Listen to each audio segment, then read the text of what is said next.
है ही, फिर भी ये हो रहा है कि नहीं? थोड़ा सरकार की चोरी करना सीखो, ज्यादा ईमानदार मत बनो, थोड़ा बेईमानी करना सीखो। अच्छे राजा के पास नहीं, जब कभी पापी राजा आ जाए तो चोरी से दान देना सीखो, उसके लिए सीखो चोरी। राजा से कैसे बचाऊं? ये राजा ले जाएगा, पाप में लगाएगा, बुरे कार्यों में लगाएगा।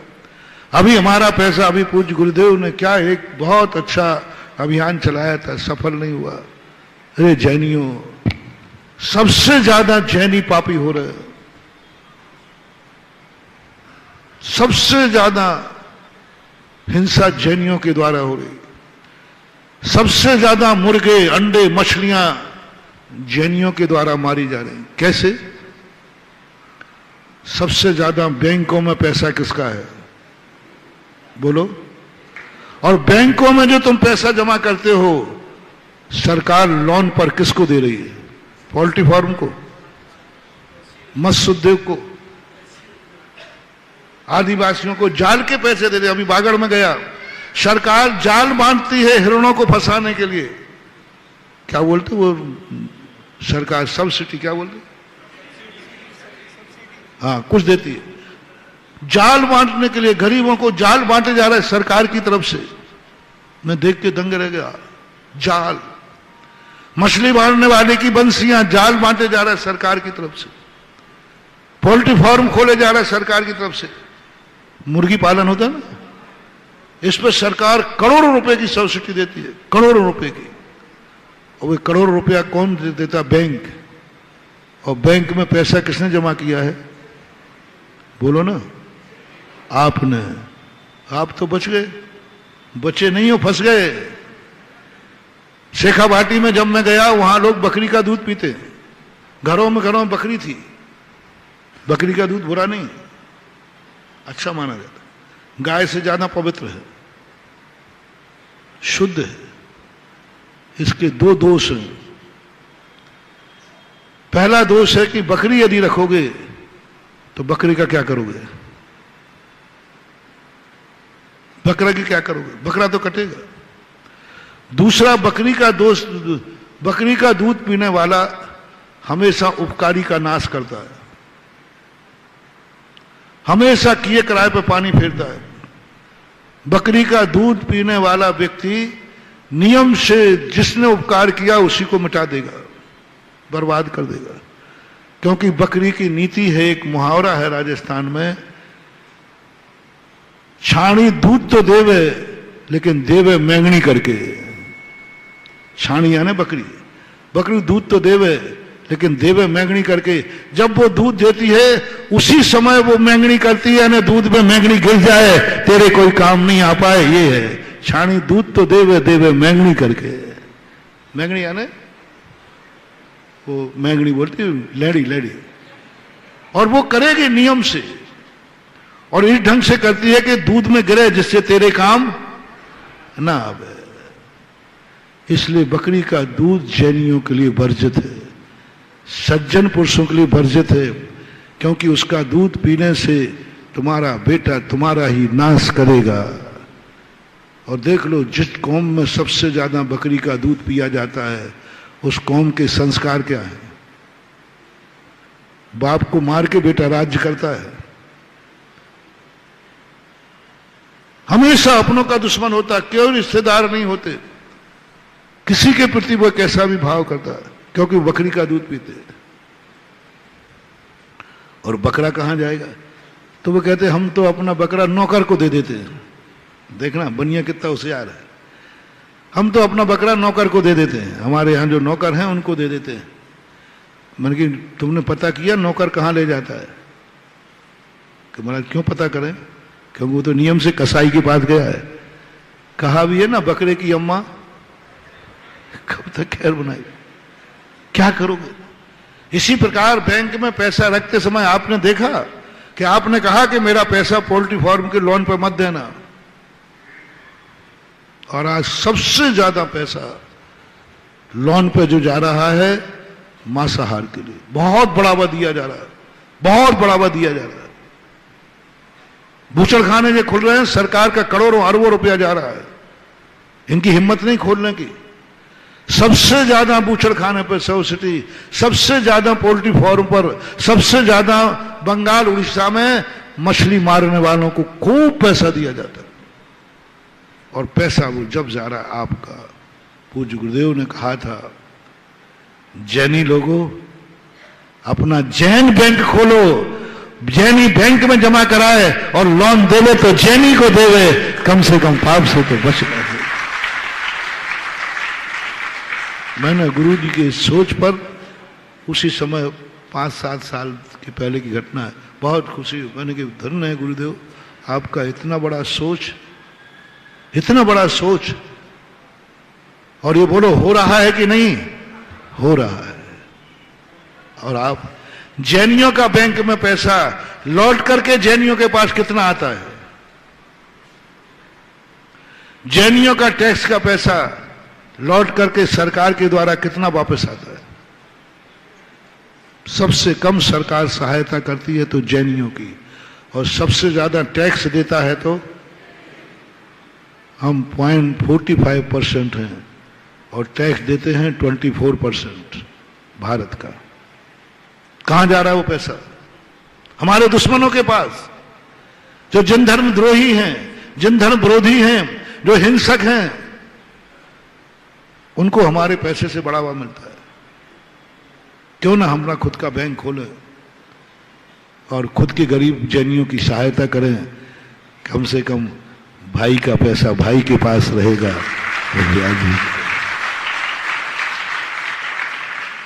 अब ऐसे सरकारों से ईमानदारी से टैक्स भरना चाहिए या बेईमानी करना चाहिए? टैक्स भरोगे तुम्हें मालूम है पाप में जाएगा, हिंसा में जाएगा, सब में जाएगा। अब बोलो, ऐसे से एक ही उपाय है, सरकार छोड़ेगी नहीं। सरकार के पास बहुत आइडिया है। तुम सरकार का टैक्स नहीं भरोगे, वो छापा मारेंगे। सरकार का टैक्स नहीं भरोगे, ऑफिसर आके ले जाएगा, आप रख नहीं सकते। कोई उपाय नहीं है। सरकार लेने में तुम मालूम है, वो तुम्हारे बिना पूछे तुम्हारे घर में घुस सकती है। डाकू तो रात में घुसता है, वो तो दिन में भी घुस सकते हैं।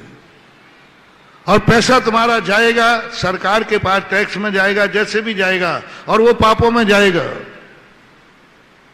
एक तरीका है, कुछ पैसे को तुम गुप्त दान दे दो। नाम से नहीं दे सकते, नहीं तो पकड़ लेगा सरकार तुम्हें। गुप्त दान से दे सकते हो आप। वो पैसा तुम गुप्त दान में जाकर के मंदिर में दे दो, गौशाला में दे दो, स्कूल में दे दो, अस्पताल में दे दो, कहीं XYZ। अब इन दो में से क्या करना चाहिए? ईमानदारी से टैक्स भर देना चाहिए या सरकार से छुपा करके दान दे देना चाहिए गुप्त रूप से? सबकी सलाह क्या है? सबकी सलाह क्या है? राजा से भी चोरी करना सीखो रे, क्योंकि राजा पापी है, राजा की नीति पापी है, राजा की नीयत पापी है, सब पाप में जाएगा। पाप में जाने की अपेक्षा चोरी कर धर्म करना श्रेष्ठ है। पाप में जाने की अपेक्षा चोरी करके धर्म में चला जाना श्रेष्ठ है, क्योंकि किसी का कल्याण ही तो होगा, अच्छे कार्य में लगेगा। और आज ये हो रहा है। इसलिए आज मैंने एक बार सरकार से कहा था, कम से कम दानियों को, धर्मात्माओं को मत छेड़ो। तुम्हारी नीति और हमारी नीति में कोई अंतर नहीं। तुम टैक्स के माध्यम से पूंजीपतियों का धन निकालते हो, हम दान के माध्यम से निकालते हैं। दोनों का पैटर्न अलग है, लेकिन निशाने पर तो दोनों में पूंजीपति हैं। तुम्हारे निशाने पर कौन है बोलो? और हमारे चतुर्मास के निशाने पर कौन है? बोल नहीं रहा हूं, कौन है? दोनों का भगवान महावीर स्वामी के दान पर, निशाने पर कौन है? जब टैक्स लगता है तो सरकार सोचती है बड़े आदमी निशाने पर होते हैं, और जब दान का उपदेश होता है तो जिनवानी किसको निशाना बना रही है? गरीब को, भिखारी को? किसको निशाना बनाया? अमीर। दोनों एक ही निशान, दोनों का मन पर्पस है अमीर के पास से धन बाजार में आना चाहिए। भैरव सिंह ने एक बार कहा था, महाराज जी आप लोग हमारे राष्ट्र के लिए क्या करते हो? नहीं, तुम क्या करते हो? बोले हम नरेगा खोल देते हैं, मरेगा खोल देते हैं। मैंने उससे क्या करते? तालाब बनाते और इसी में तुम फोटो छपवाते हो, तुम हल्ला करते हो। हम लोग तुम जैसे निकृष्ट नीति वालों के कारण हम लोग इसको गुप्त से करते हैं। तुम नरेगा में तालाब खुलवाते हो, हमारा गांव मनरेगा है, हम मंदिर बनवाते हैं। और मंदिर में लगा हुआ पैसा कहां पहुंचा? मिस्त्री के पास, मजदूर के पास, ईंट वाले के पास, लोहे वाले के पास, पूंजीपति के पास एक मंदिर बनता है। कितना पैसा बाजार में पहुंच गया? बाजार में पहुंचा कि नहीं पहुंचा? उद्देश्य एक ही है, इसलिए ऐसी नीति बना दो, अपन दोनों मिलकर के एक काम करेंगे। आज के बाद तुम किसी दानी को परेशान मत करना। मैं दावा करता हूं दुनिया का कोई भी दानी गुप्त दान नहीं देगा, क्योंकि आपने पहले ही घोषणा कर दी है। लेकिन तुम्हारी नीति के कारण से चोरी करना मुझे सिखाना पड़ेगा, और ये चोरी करना सीखेगा, और हम भी सिखाएंगे कि सरकार की चोरी करो, क्योंकि पाप की अपेक्षा पुण्य में पैसा लगाओ। जैसे बने तैसे लगाओ। तब समझ में आ जाता है कि इस राज्य में आज पंचम काल में बहुत पापी शासन हो गया। कैसे जाना महाराज आपने? क्योंकि लोग छुप करके दान दे रहे। अन्यथा बता दो भाई, आप क्या मानते हो? आप कौन व्यक्ति दान देने के बाद नाम नहीं चाहता? कौन नहीं चाहता? कहने की बातें सब हैं, लेकिन फिर भी वो गुप्त दान दे रहा है। क्यों? कारण बता दो मुझे। कारण एक ही है, यही है। घर में कोई गुप्त दान देता है, समझ लेना घर में कोई पापी जरूर रहता है। और जिस घर में पापी रहते हो उस घर के धर्मात्माओं से मेरा कहना है, चोरी करके दान दो, चोरी करना सीखो, क्योंकि तुम्हारे घर में एक पापी रहता है। उसको पाप से बचाने का एक लास्ट तरीका है, पाप से बचाने का एक लास्ट तरीका है चोरी, मायाचारी। वो कहे पापा आपने चुराए? नहीं, देख ले बेटा, है ही नहीं, पेवर शुद्ध मायाचारी है। और उसने कहा पापा देखता हूं, हमें डाउट है तुमने हमारे पैसे चुराए हैं, और ये भी डाउट है कि आपने हरि पर्वत में चतुर्मास में दे दिए होंगे, और मुझे ये भी डाउट है कि महाराज को तो जरूर पता, क्योंकि तुम महाराज के बिना कोई काम करते रहो। मैं महाराज से पूछ रहा हूं कि मेरे पापा ने आज कोई दान दिया है क्या? और वो मेरे पास आ गया, महाराज जी आज पापा ने इतने बजे कोई दान दिया है, घर से निकले थे इतने बजे मंदिर आए थे, दान दिया है और मुझे मालूम है। अब मैं क्या कहूं? सारे पापा बताओ। और उसका विश्वास है कि महाव्रती कभी झूठ नहीं बोलता, पक्का विश्वास है। वो कहता महाराज झूठ नहीं बोल सकते, पापा तो बोल सकते, महाराज झूठ बोलेंगे ही नहीं, पक्का। बोलो विश्वास है कि नहीं?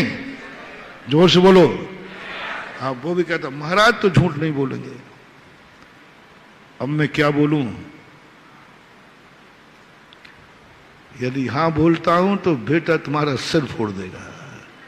पापा झूठ बोलते हो, तुम्हारा घर टूट जाएगा, बिखर जाएगा, बेटे पर बाप का विश्वास उठ जाएगा, क्या होगा वो तुम जानो।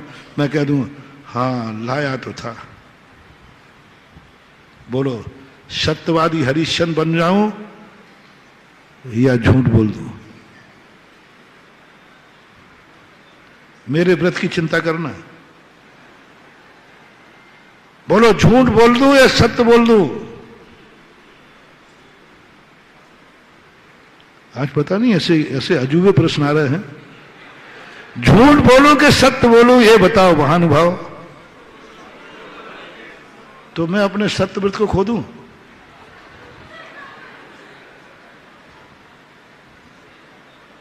मैं तुम्हारी बात तो नहीं मानूंगा। जनवाणी मां से पूछूंगा, मां मुझे मालूम है कि लाया है, और ये भी मालूम है कि बेटे ही की लाया है चुरा के क्योंकि तुमने तो मेरे से कह दिया महाराज जी मैं छुप के लाया हूं चोरी से।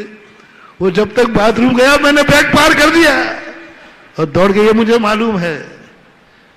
जिनवाणी मां से पूछूंगा, मां क्या करूं, तूने शत महाव्रत दिया है। जय हो जिनवाणी माता की, आनंद आनंद। जिनवाणी कहती है, सत्यमपि विपदे, जिस सत्य के बोलने से एक पापी होता है, सत्य के बोलने से एक पापी जीतता है, सत्य के बोलने से एक धर्मात्मा पर संकट आता है, तो सत्य तुम्हें नहीं बोलना ही सत्य महाव्रत है।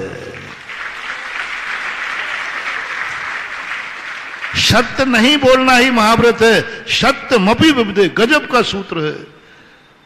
उमा स्वामी महाराज ने जैन दर्शन का क्या गजब, जो सत्य व्रत पर टिका हुआ है। जैन दर्शन हमेशा माना जाता है, जैन दर्शन सत्य और अहिंसा का मुख्य स्थान। जैन दर्शन क्या है? जैन दर्शन की रीढ़ क्या है? सत्य और उसमें कहा नहीं, सत्य बोलते ही तुम्हारा सत्य व्रत खत्म हो जाएगा। सत्य बोलते ही तुम दंड की प्रायश्चित के भागीदारी हो। सत्य बोलोगे तो महाव्रत खंडित हो जाएगा। और आज यदि झूठ बोल दिया तो सत्य व्रत में चमत्कार हो जाएगा, पुण्य का बन। बोला सब कुछ मालूम है नहीं? तुम्हारे पापा यहां तो आई नहीं, मैंने तो देखा ही नहीं। कब आए थे? अब देखना, फैंसी ड्रेस। कब आए थे? अरे मैंने तो देखा ही नहीं भाई, मुझे तो पता नहीं ऐसे आए। महाराज देख लो फिर भी। नहीं नहीं आई नहीं है तो मामला निपट गया कि नहीं?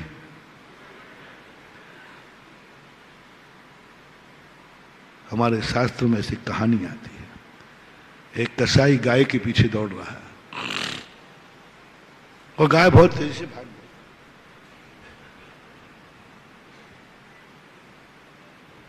उस समय पूछा गया, वो कसाई भी कहता है दिगंबर मुनि महाराज ने कभी झूठ नहीं बोलेंगे।